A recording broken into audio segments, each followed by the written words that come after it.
on vinyl community? Welcome to another video with the Record Spinner. In today's video, I'm going to be showcasing 5 valuable Kiss records in my vinyl collection. Of course, I'm sure as all of you know, Kiss is my favorite band, and they are one of the very few bands that I love that I aim to get my hands on just about anything vinyl related, whether it's official, unofficial, bootlegs, collectible pressings, box sets, anything of that sort.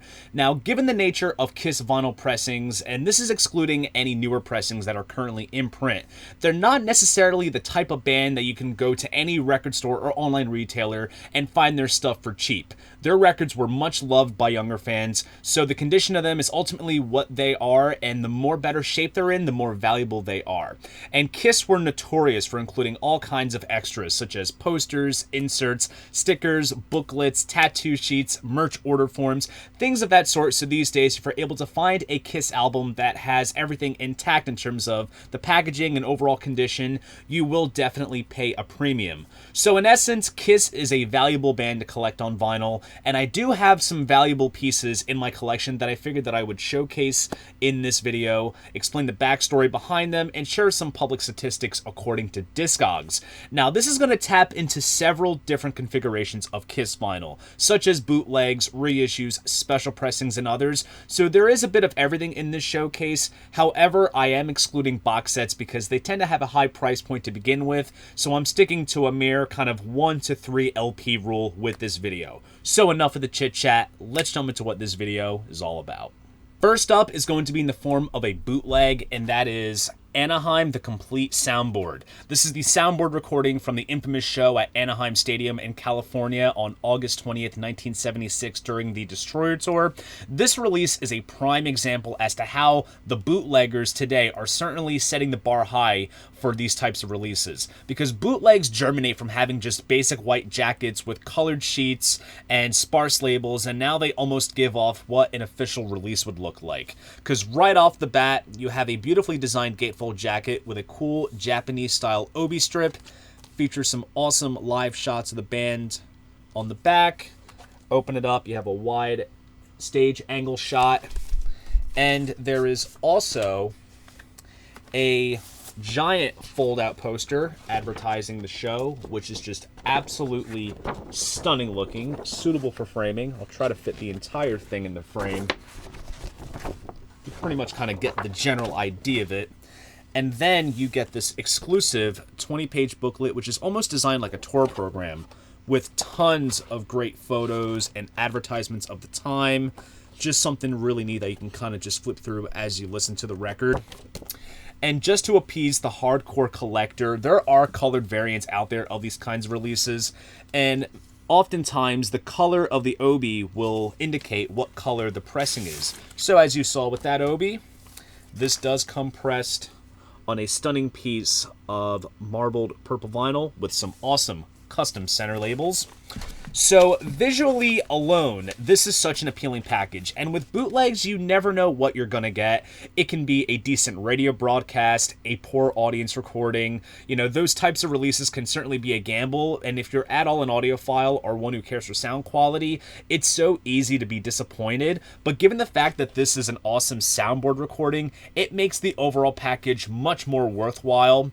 And given what entails with these releases, they certainly are not cheap, because when these first became available, they were averaging for about $90 to $100 on average. And of course, with time, people will buy them up, and once they become more scarce, and they just go for much more money. So according to Discogs, the highest this has sold for is $400.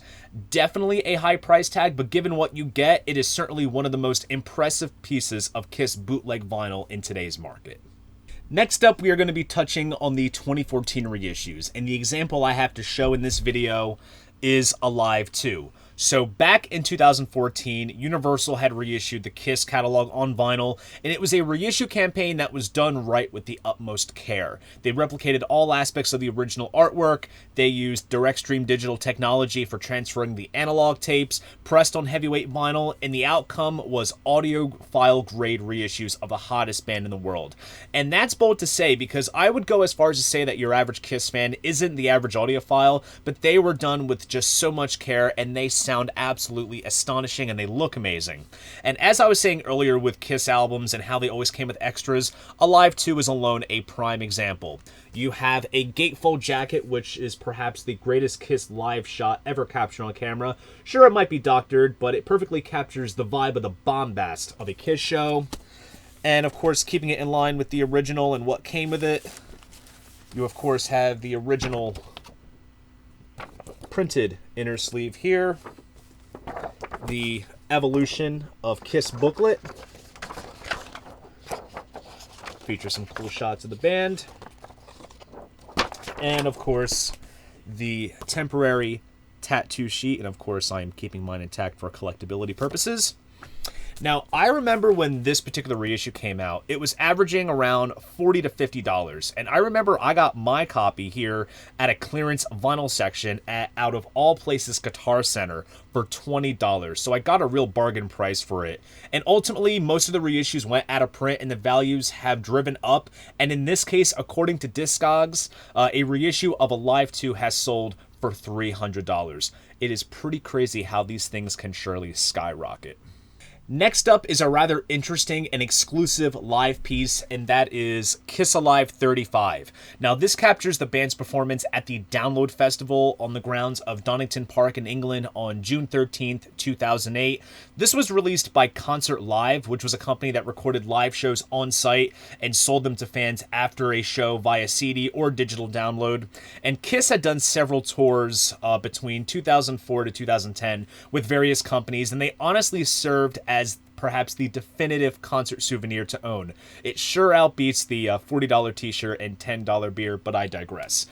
Concert Live was enlisted to record several shows during Kiss's Alive 35 European tour, sold them on CD after the show and via mail. And this is an interesting thing because Concert Live owns the recordings, but it can still be deemed as an official Kiss product, even though the band doesn't really have a share in the rights of the recording, but yet the logo still appears accurately within copyright law. So this release is a prime example of Concert Live doing what they want to do with a recording they own, and in this case, putting a show on the vinyl.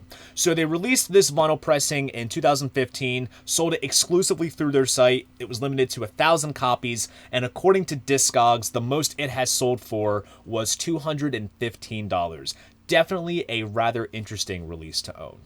Next up comes from the 2014 reissues, but isn't necessarily a vinyl reissue per se. It is a vinyl debut release, and that is Alive, the Millennium Concert. So this album was recorded at the BC Place Stadium in Vancouver, Canada on New Year's Eve 1999, and this was originally supposed to come out as Alive 4, but due to various setbacks, the album never came out, and what became Alive 4 was the Kiss Symphony show in 2003.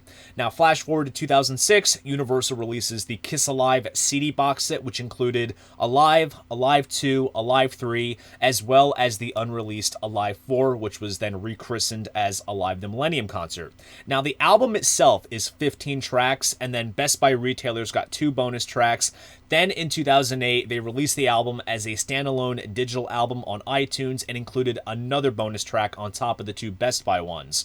So the only time that this album has been released as a standalone physical release is this 2014 vinyl pressing. And what's cool about it is that they work the bonus tracks in with the regular album tracks to give off the flow of the set list from the show, which is a very nice touch, and very much like the other reissues, ultimately became out of print, and according to Discogs, the most it sold for was $175. Last but not least, we are going to get into some German territory, and that is with the recent pressing of Kiss Killers. Now, Universal Germany has been killing it lately with some outstanding vinyl reissues of Kiss titles that are very much catered to the hardcore Kiss vinyl collector, and this is an absolute knockout of the ballpark. Now, of course, since it is a German release, it sports the modified Kiss logo, but interestingly enough, the track list is of the Japanese version of the compilation, which uses a couple of different songs in places, and it uses the recent MQA remaster of the compilation, which was only released on CD in Japan in recent years. The gatefold jacket is printed on this sort of silver carton type of paper stock, which just glistens anytime the light really hits it. It just gives off a nice kind of metallic, just shiny effect. Gatefold features all the lyrics. There is also a very nice booklet style insert, very colorful with some awesome band photos. Very nice stuff. There is also a sort of metallic sticker of the German logo, which is very nice. Now, this pressing was cut at half speed and at 45 RPM, spread over 2 LPs, comes pressed on pink vinyl, and it even features a cool sort of re-rendering of the Casablanca Record and Filmworks label. Now, this pressing is limited and numbered to 4,000 copies, and 2,000 of those copies came with a 7-inch of Down on Your Knees as a deluxe added bonus. Now, given this was a Universal Germany exclusive, the cost of getting this to the States was surely high once you factor in the import shipping costs and such, but this was also available on some other Universal affiliate companies based in the UK, but needless to say, it was kind of pricey getting this piece, but according to Discogs, the highest this sold for was $175, and given the exclusivity of the 7-inch, this has been sold separately for the not-so-nuts price of $35. I've said it before, and I'll say it again. This is perhaps the most impressive piece of official Kiss vinyl out there. So there you guys go. Those are 5 valuable Kiss records in my vinyl collection. Given that my Kiss vinyl collection is rather extensive and is still growing at a rapid pace, we have only scratched the surface in this video, so it is likely that there will be a follow-up video to come in the future showcasing some more valuable pieces. But here is a question for you.